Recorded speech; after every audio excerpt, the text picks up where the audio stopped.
Good of you to join us. It honestly took me a few moments to process what I was reading when the news appeared regarding a new Castlevania project, being quick to assume this was yet another DLC for an already existing game I hadn't heard of. But no, finally after 12 long years since Castlevania Lords of Shadow 2, we are finally getting a brand new entry for the franchise. Revealed at the recent PlayStation State of Play with a short but exciting looking trailer, this new entry is titled Belmont's Curse, set to release at some point later this year. Now, while the trailer is fairly brief, there is still quite a lot to glean from what has been shown thus far that I think is going to make for a fascinating new entry into the franchise. That's not enough. I need to see more. As with the most recent releases for Silent Hill and Metal Gear Solid, Konami has finally decided to outsource the IP to a brand new developer, with Belmont's Curse being developed by Evil Empire and advised by Motion Twin, the devs who made the excellent roguelite Dead Cells, whose collaboration with Castlevania I covered a few years ago.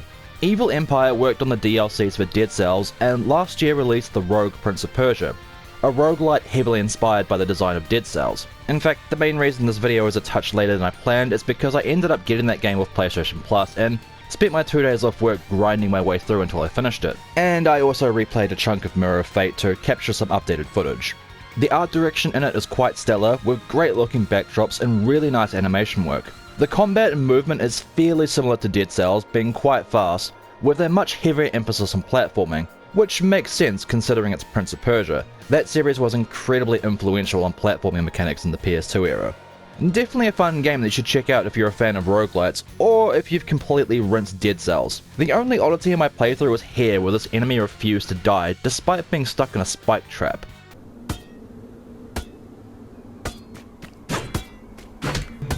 Come on. Come on! You're dead! Stop and notice you're dead! Some of the DNA of Evil Empire's work on Rogue Prince of Persia can be seen in the trailer for Belmont's Curse, as the gameplay looks to be a lot faster than previous entries in the franchise, and there looks to be more of a return focused on platforming, with the whip being used for traversal, which I'm very glad to see make a return, as, unless I'm mistaken, the only games that utilize the whip as a traversal mechanic have been Super Castlevania 4, the first Lords of Shadow, and Mirror of Fate. I just remembered now during the edit that Lament of Innocence has this mechanic too, but it's used so sparsely throughout that game that I wouldn't really consider it a core mechanic like it is in Castlevania 4 and Lords of Shadow. Also, like in the Lords of Shadow games, you seem to be able to use the whip to grapple towards enemies, which I'm willing to bet is likely an upgrade you acquire at some point in the game, since the trailer shows you acquiring a whip as an item pickup it seems. One of the key things that the trailer shows too is a map screen, and while there's no official confirmation yet, I kind of feel like they've shown this as a way of saying that this is going to be a traditional Metroidvania experience, and not a roguelite, which I think is good. I'm not opposed to the idea of a Castlevania roguelite, as it would kind of make sense with the lore of the castle being a creature of chaos that reincarnates differently each time. I just think that for the first brand new entries in the series after a decade, it needs to feel somewhat familiar, and roguelites aren't for everyone. So going with a traditional Metroidvania is the safest bet to appease both old fans and newcomers to the series. You're right. I am? I thought you might want to argue me to death about it. The presentation was quite surprising, as it's not a pixel 2D game in the same vein as Dead Cells, but nor is it a full 3D game like Mirror of Fate or Bloodstained. Instead, it's a hybrid of 2D art backgrounds mixed with full 3D character models, and certain pieces of level geometry are 3D assets, and I think it looks pretty cool. I was low-key kind of hoping they would follow the full 3D approach that Mirror of Fate took, which allowed for great camera angles to highlight the scale of the castle, and created some awesome looking vistas. But Belmont's Curse does still look incredibly striking from what's been shown. It definitely has a fresh looking style, and doesn't appear to be trying to emulate the look of the Koji Igarashi era of the series. It almost looks like a hybrid of Lords of Shadow and the Netflix Castlevania. Which brings me to the story, or at least what little is known about it so far. It's set 23 years after the events of Castlevania 3 Dracula's Curse, with Trevor Belmont returning, and interestingly is set in France, much like Castlevania Nocturne. We are playing as a yet-to-be-named female Belmont, with much speculation suggesting that she is Sonia Belmont, the character from Castlevania Legends and the cancelled Dreamcast title Castlevania Resurrection.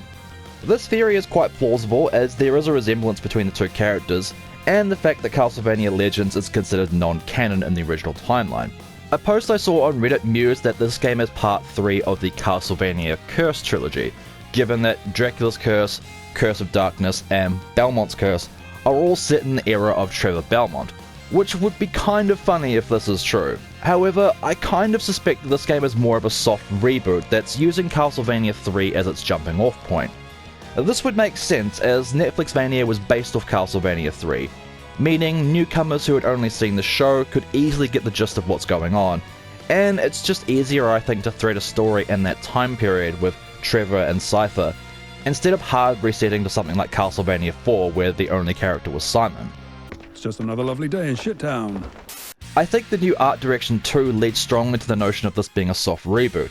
As I mentioned, it kind of feels like a visual hybrid of Netflixvania and Lords of Shadow. The design of the main character is quite slick and very reminiscent of Richter's look in Castlevania Nocturne. And there is also one detail on the cover art that I think is extremely telling that this is a new mythology, and that's the fact the main character is wielding a combat cross, the same whip design seen in the Lords of Shadow games.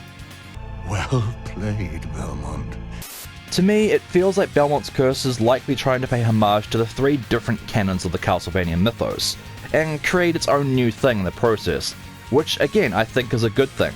I don't necessarily want a new Castlevania that just feels like another Koji Igarashi game. I mean, that's pretty much what Bloodstained is for anyway, as the trailer for the second game pretty much looks like a spiritual remake of Castlevania Portrait of Ruin. Konami has hinted that this is just the start of the new future for Castlevania, with this year being the 40th anniversary for the series. I've said this many times on this channel, but I'll say it again, that if they were to have another crack at a 3D Castlevania again, emulating the style of a Soulsborne game would probably be the way to go, as Bloodborne already kind of felt like a Castlevania game in a lot of ways. Obviously, they'd have to do more than just straight copy and paste the Bloodborne formula to make it feel fresh and interesting, which they could do by placing more emphasis on platforming and the exploration, whether that be with the whip, or using vampire powers if you're playing as Alucard. Anyway, those are just my general thoughts and impressions of Castlevania Belmont's Curse so far. It looks like an exciting and fresh take on the franchise, but feeling a bit more familiar than the first Lords of Shadow reboot entry did. Definitely excited to play it, and we'll definitely be doing a review whenever it drops later this year. Hopefully before Grand Theft Auto 6, just so I can say we got a new Castlevania game before GTA 6.